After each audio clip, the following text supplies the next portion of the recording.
All right, y'all. First and foremost, give all praise, honor, and glory to the Most High God of Abraham, Isaac, and Jacob, and his son, the Hamashiach, who some call Yahushua, Yeshua, Yahusha, Yashayah. We mostly know as Jesus Christ. Got another one for y'all. Another sister is crying out against a brother named Shabar for Truth. As a camp called SOG. Seems like he's starting up. He's starting up rather. And he back out here teaching and there's some doctrinal things that I agree with the brother on. And the brother is a former Israelite from Sakari. Former Israelite. Well, he ain't a former. He's a former brother from Sakari. He's still an Israelite. But he came out of that sect. All right, and so this is a situation that happened under. Well, I don't know that. I don't know that for sure. I had to re-listen to it. I don't know if it was directly under Sakari that this happened, but I know it's still in the midst of Sakari. As we'll see a little later in this conversation.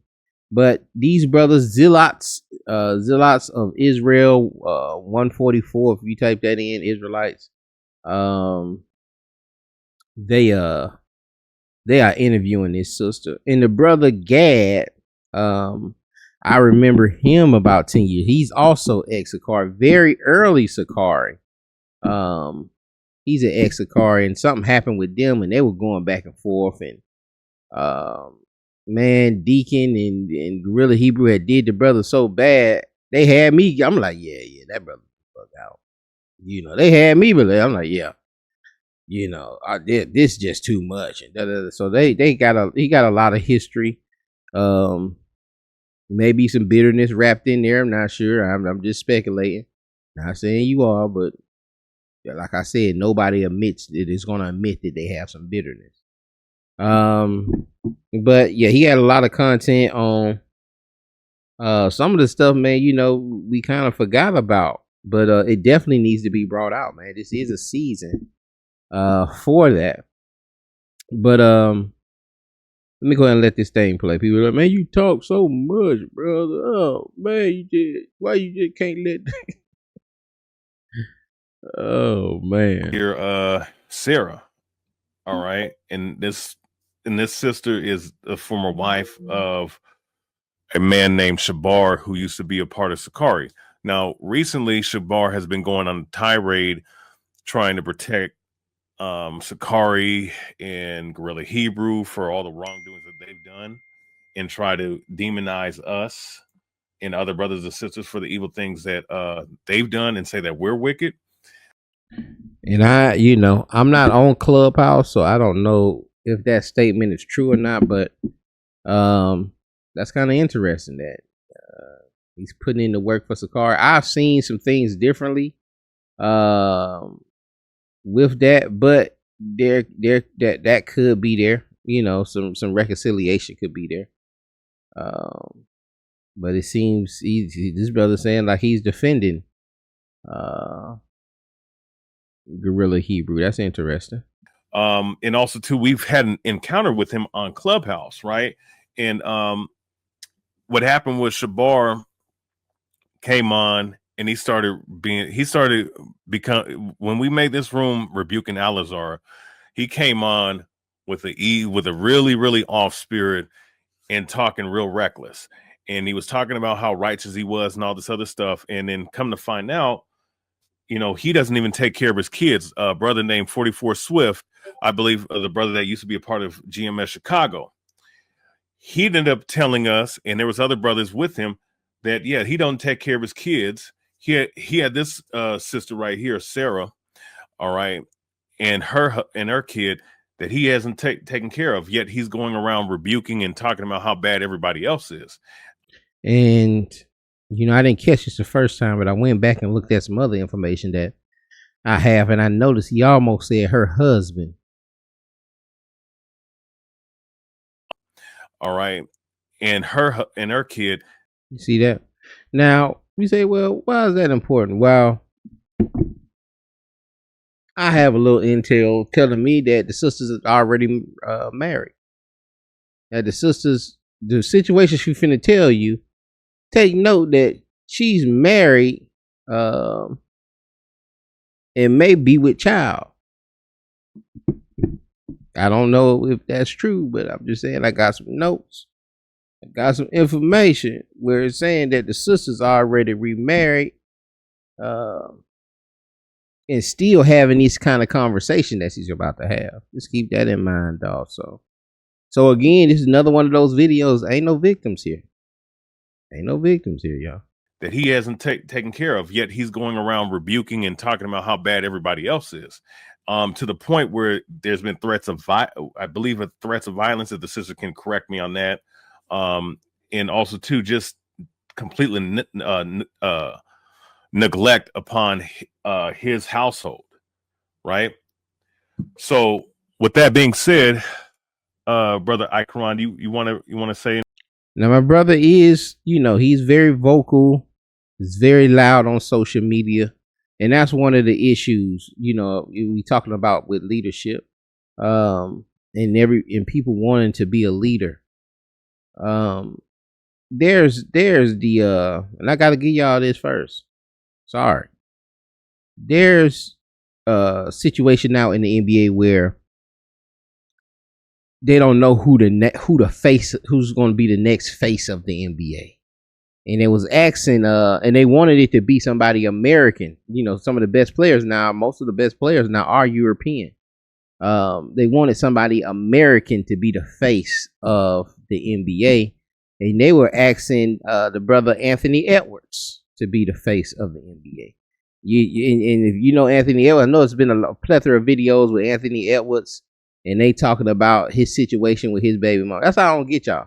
Y'all come on here and say, oh man, you gospel. Then y'all do videos on Anthony Edwards. Somebody ain't even in the community, and how he gave his baby mama this amount of money and told her to, pretty much to, screw off. Get out the way. Don't ever contact me again. Don't have that child contact me again. But anyway, Anthony Edwards was saying, well, I don't want to be the face. And they asked LeBron James about it. LeBron said, man, you know what? They asked LeBron, like, why Anthony Edwards don't want to be the face? He said, man, I don't blame him. You don't want all those eyes looking at you. You don't want, people dissecting every little thing that you do. You can't move nowhere. You can't go nowhere without paparazzi cameras everywhere. So nobody wants those eyes on them, and nobody wants to be that person that has to live this image of perfection. And I'm bringing that back to being a leader. You must have a good report. And there are eyes looking at you, looking at every video, looking at all of your posts, looking at all your dissecting, all your teachings, and digging up as much dirt as they can on you. And it's very important, like the Proverbs 22:1, 1 through, I don't know, 1 through 4, 5, 6, talks about,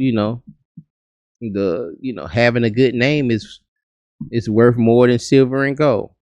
Also, Acts 6, where the disciples and apostles are, they're having an issue with the Greek speaking Jews versus the Hebrew speaking Jews, and how they are to minister out the food and the ration out certain things for the needs of the people. Some of the Greek speaking Jews feel like they're being neglected on these matters, and so the apostles like, man, we got too much stuff to do to be dealing with this. Choose 7 men of a good report, of an honest report, and have them do these things and take care of these things, full of the Holy Spirit, full of wisdom, all right, of a good report. And just another little hint for you to chew on. is that one of those people was a Nicholas, a proselyte. A proselyte was full of wisdom, full of the Holy Spirit, and had a good report. Anyway, those who I'm just still I ain't gonna leave it there. Y'all do what y'all want to do with that information. Were on proselytes. But very important that you have a good name, brother, and you want to be a leader in the community. You're jumping on a lot of panels to grow a little reputation, but it's man that name, and so you need to clear these things up. No matter how you feel about it, and it got to be done decently and in order. It can't be done, and y'all out here fighting at each other, catting at each, screaming at each other, cussing each other out. Sending profane messages and all that stuff, man. And then y'all gonna see why I really did this video at the very end. You're gonna see how this thing came up and brewed up to a point where you're gonna be shaking your head like, oh my goodness. Oh my goodness. Hold on, let me listen. It's only 11 minutes of video, y'all. No, man, I think we should just move forward now and let the sister bring out her testimony, man, because this is ridiculous, man. And it's got to be addressed, because you can't just go around pretending to be all holy or like you're following the Most High, and not be taking care of your family first. So how are you going to lead and preach the truth when you don't even have your own house in order? You know what I'm saying? It just doesn't make any sense. And that's another thing too with he's talking about, a bishop must be blameless and to evaluate his household, evaluate his family. He got to have his children in order. He got to have his house in order. If he want to be a leader, if he want to lead the church. But yeah, let's move into this then. Okay. Yeah. So Sarah, are you there? Yes, I am. Okay. No, all praises. Yeah, please give your testimony. And as brothers and sisters are coming in, shalom, of course, that's brother Ikaran, Aliyah, Yashala the Mighty, Yah bless, all praises. And then Alon, shalom, I'm almost done making sure people in my house straight. Just send me the link to my inbox. All praises, we'll do that. Yeah, but without further ado, sister, please give your testimony. We're going to give you the floor to say everything you need to get out and reveal what's been going on with this individual Shabar. Okay. Well, me and Shabar met a little over 2 years ago, almost going on 3. And when we first met, we really didn't court for that long. It was like he was in a rush. And please don't mind my daughter in the back. So he was rushing the courtship. And fast forward to when we moved in together, I found myself paying for everything. I was working very hard, and he wasn't working at all. I would find myself giving him my money, just doing whatever I could to make sure me and him were good. And a month in, we found out we were having a child, and that's when he informed me that we had to move out of the room that we were living in. We were living in a room inside of the brother's house, and we had to move out for certain reasons. It was really because he wasn't paying the rent as he had informed me that he was, but he was not. And so after I moved out, even with that, the sister was saying she was paying for everything. And then she's saying, well, now we got to move out of the room because he said he was paying the rent, but he wasn't paying the rent for the room that they were staying in. These are young people. These are very young adults. And that's another thing we have to do. We have to start having like seminars or something too. And I keep saying it, but I may have to do it. I be saying a lot of stuff. I may have to but just for us to understand the consequences. A lot of these young folks today don't we barely knew. I jumped off the porch like an idiot. When I look back, like that was just a dumb decision.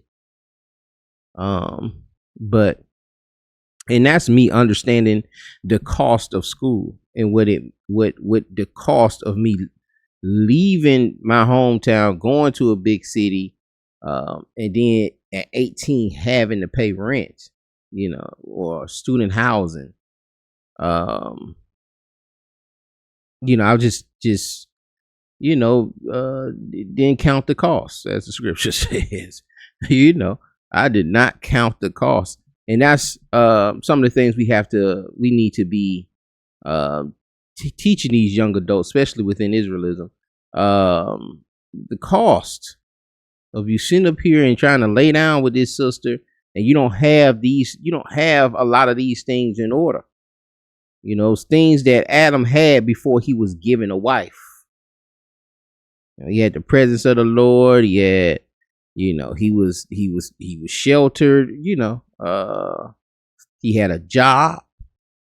He had a job. He was told to tend the garden, which means to cultivate. He was a cultivator. It's certain things, and I got a class on that, but it's a certain things that Adam had before the Lord looked at him and said, it's not good for man to be alone. I need to make it. Like you gotta put those manly things in. You gotta get those in order. Because if you don't, and you get a wife before you have these things in order, then it's not gonna be good. It's gonna be a tragic thing. It's gonna be something that mess around and destroy you because you jumped off the porch a little early. And it takes two to tango. But of course, Adam being the man, being the head, you got to deal with God. You got to deal with it. You got to take the blame. But yeah, it takes two to tango, man. That sister, he rushed it. You got control of that. He came, especially within Israelism. This ain't well, he controlled marriage. You could not in Israelism, because these jokers believe that sex is marriage. So the woman controls marriage, and she controls sex. I had to go right back into my parents. The sister's in full control. Ain't no victims here. Parents' house, and from thence before that, while we were in the room, he was already showing me that he was violent 2 weeks in, slapping glass off the dresser and cutting his hand, yelling at me and emotionally neglecting me. So right after all of that and the commotion, we moved out. I was in my parents' house, and I was carrying his child, is when he got even more, distant and hostile and creating arguments and fights and calling me out of my name, calling me all kinds of B words. I guess he was upset and angry at him clearly being homeless and me not being able to help him. So eventually, after I moved into my parents' house, he moved out of the city and he went back to Chicago. And when I would try to call him and contact him, it turned into me harassing him because he had left me the way he did. And when he got back to Chicago, I would call him and he would tell me on the phone that he really didn't like me as much and he didn't think we were together. He just totally switched on me from then. And he left me all the way up to I was 21 weeks pregnant. 23 weeks pregnant is when he came back, but it was forcefully, like it was as if he was forcing himself to come back to me because the sister that he was living with had kicked him out. It was a lot of domestic violence going on between the two of them, so she kicked him out because he was also sleeping around with other women in that city. And he came back to me, and he was cursing me out and calling me out. You let him come back. He couldn't come back if you didn't let him come back. So you knew he was doing all of these things, sleeping with the sister, sleeping with other sisters around Chicago, but you let him come back. You let him come back. You wanted to build a family. You thought it was a little hope. You want him. And for me, if the sister is married now and dealing with her brother now, like, brother, you can't. It's not a good look to have her doing this. You and that brother needs to sit down and have that discourse and reconcile that situation, because y'all connected. If you jumping into that family, she's saying this 2-3 years ago, that baby might be 1 or 2. You finna be dealing with this brother for 16 years. Y'all got to have a conversation. Y'all got to have a sit down. And this sister gonna have to forgive the brother and let it go. It's over with. But let it continue, please, man. What y'all think? Y'all ain't gotta agree with me. What y'all think? Hit the comments. Let me know. Out of my name once again, calling me all kinds of whores and B words, and humiliating and embarrassing me in front of other people outside. And it got to a point where I just left the place that I resided in with him and went right back to my parents. And my parents could clearly see that he was dealing with something spiritual, some demons that he had on him.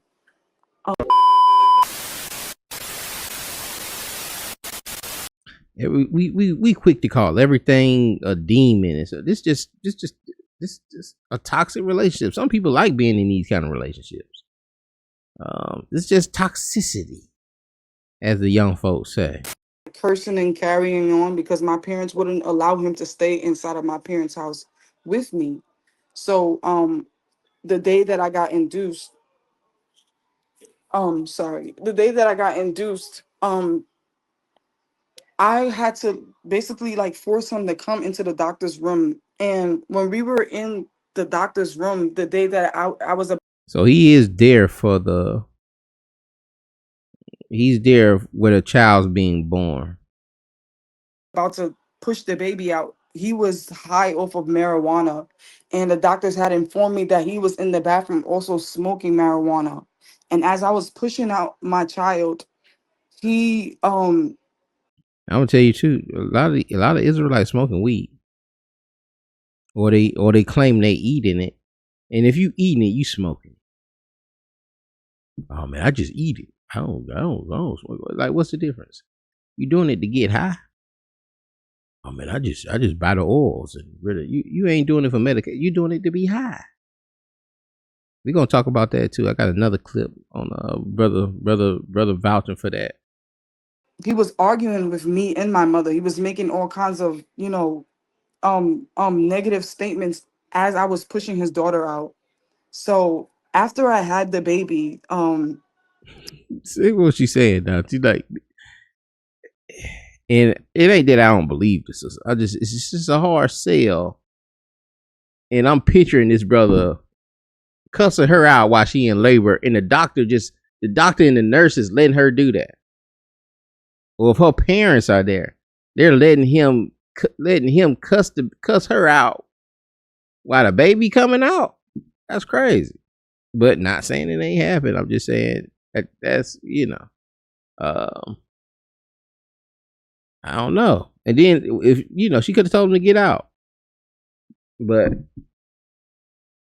she really loves him. She really, really, well, I ain't gonna say that because he married. If she remarried, I ain't gonna, but she really, really liked him a lot. For her to sit there and deal with that, if that happened. Negative statements as I was pushing his daughter out. So after I had the baby, fast forward to when I went back to my parents' house, because my parents didn't want him to stay in the house with me because of how, mentally disturbing he was and how spiritually off he was mad, and he was once again missing, didn't want to come and see her.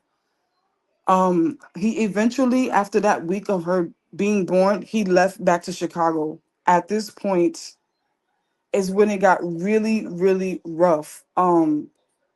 he started making comments as telling other brothers and them telling me that I'm a concubine, and them having to tell me, like, I'm getting these messages from people that I didn't know and people that didn't know me or him. They just knew that I was the mother of his child because of how badly he would go around and talk about me.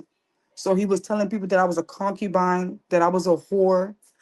He allowed one brother to verbally attack me, like right after, you know, this is a sensitive time for me. And it's like he allowed the brother to attack me verbally and also make accusations against me that weren't true.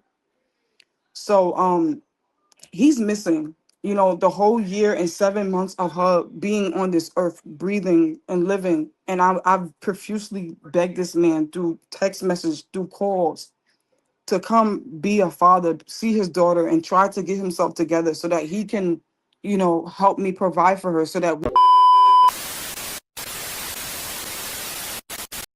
And I think it's something there on the opposite side too. I don't think he can just walk away from that. I think it's something on the opposite side that has him feeling some kind of way too.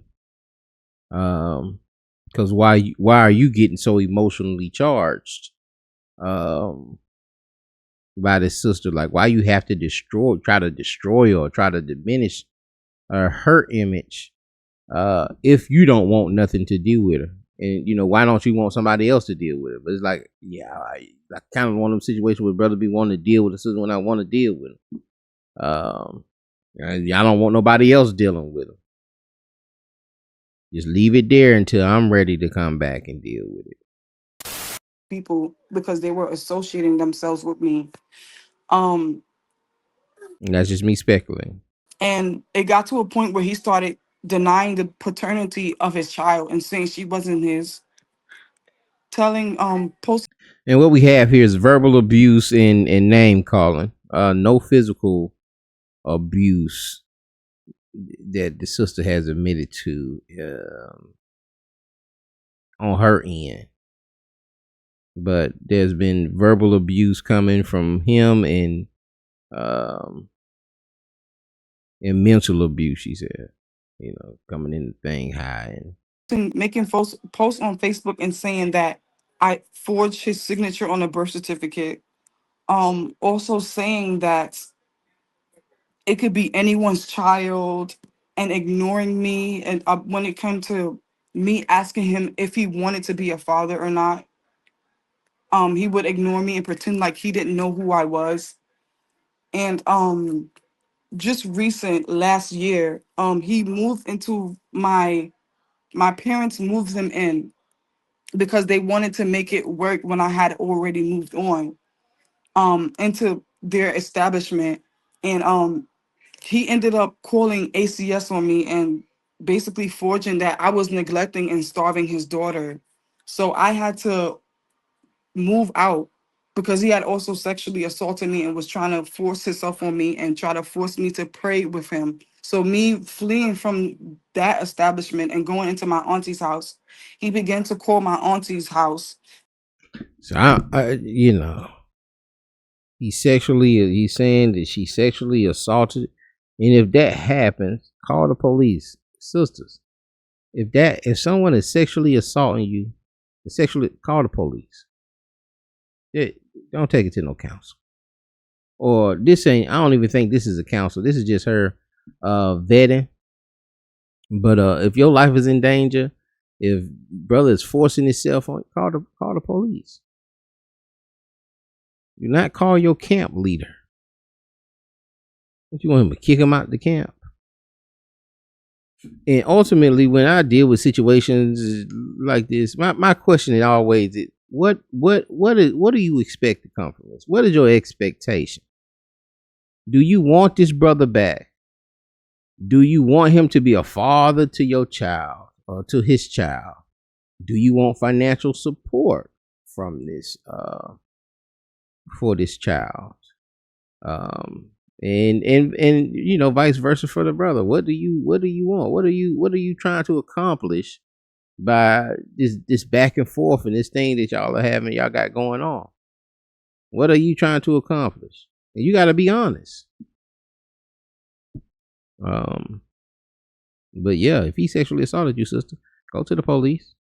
And say all kinds of, disgusting things towards her and about me, and that my parents were informing him and basically giving him ammunition to use against me. I had, of course. And that is if he did or if he didn't. If he tried to do it and you got ghosts, okay. But and even then, you may still need to go. You may get a restraining order, etc. Had to face DCF, and eventually the case was closed. At this point, I had already made 3 police reports on him because of the harassment and the online cyberbullying and the defamation of my character. And I also have an open court case, of custody, that I have to go back and forth to court for. And also recently texting my mom and telling my mom that I needed to figure out who the father of my child is to his daughter. And recently going on Clubhouse and telling people that he hoped me and his daughter died. And that's stone evidence there. If the sister has police reports, if the sister has the custody battle situation she going back and forth with, this is an open shut case. You gotta sit here and listen to nothing. It's an open shut case. If you showing the documents, you had to get the restraining order, so forth, and then it just comes back to the question: what are we trying to accomplish?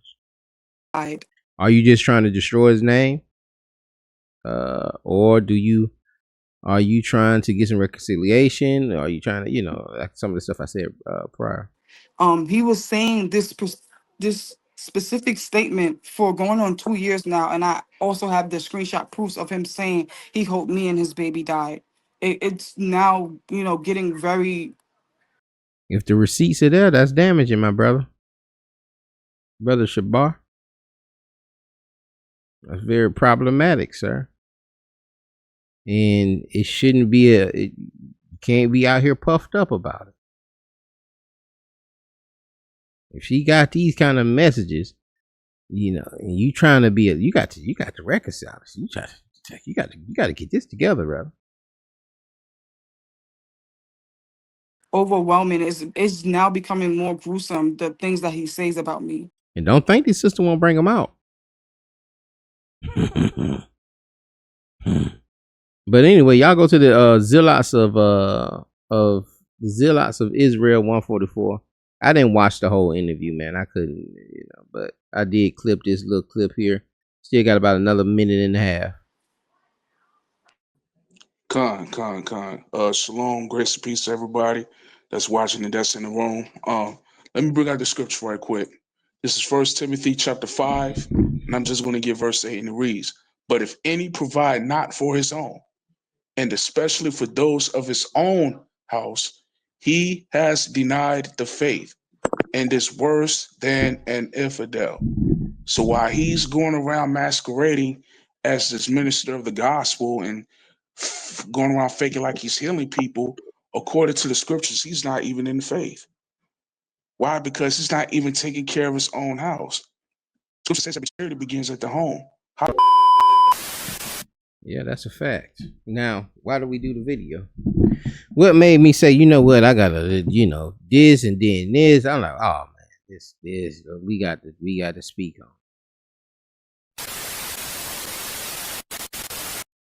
Said nothing yet. And this got this nigga right here. He ain't.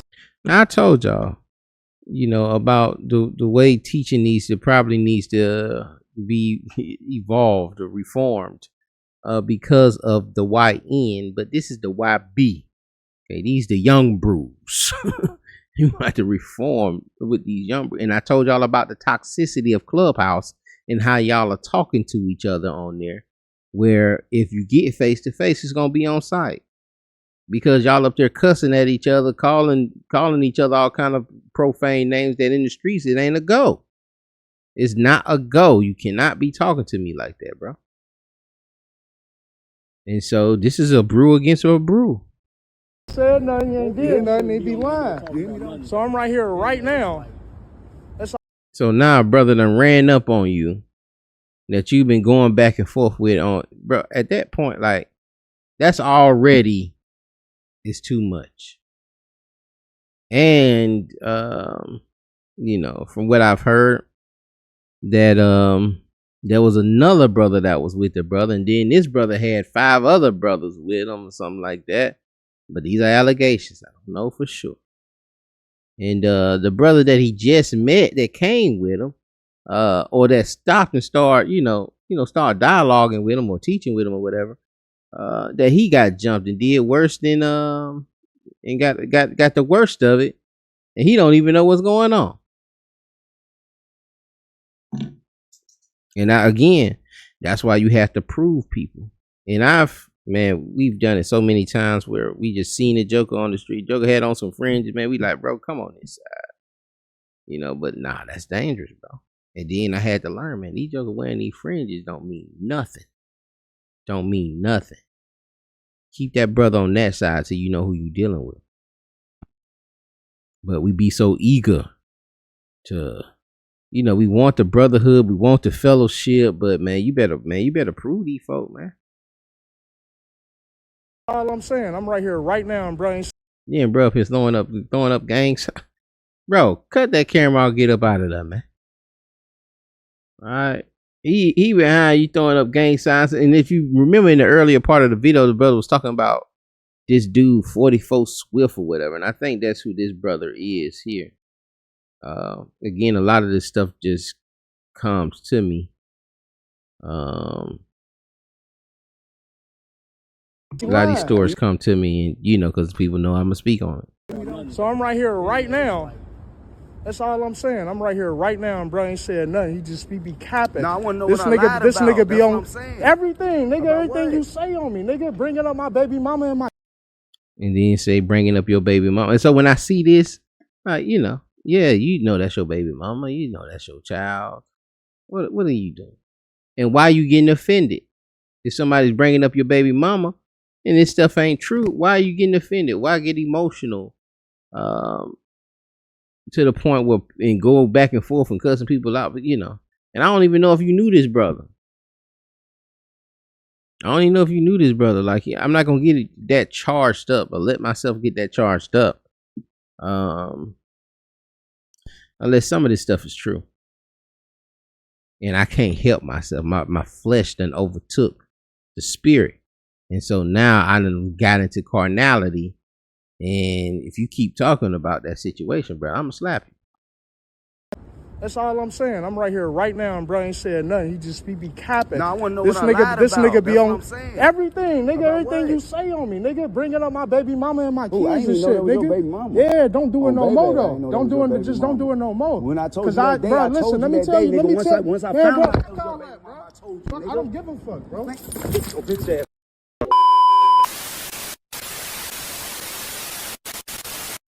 All right, y'all pray the thing with edifying. Y'all be blessed. We'll see y'all on the next one. Shalom.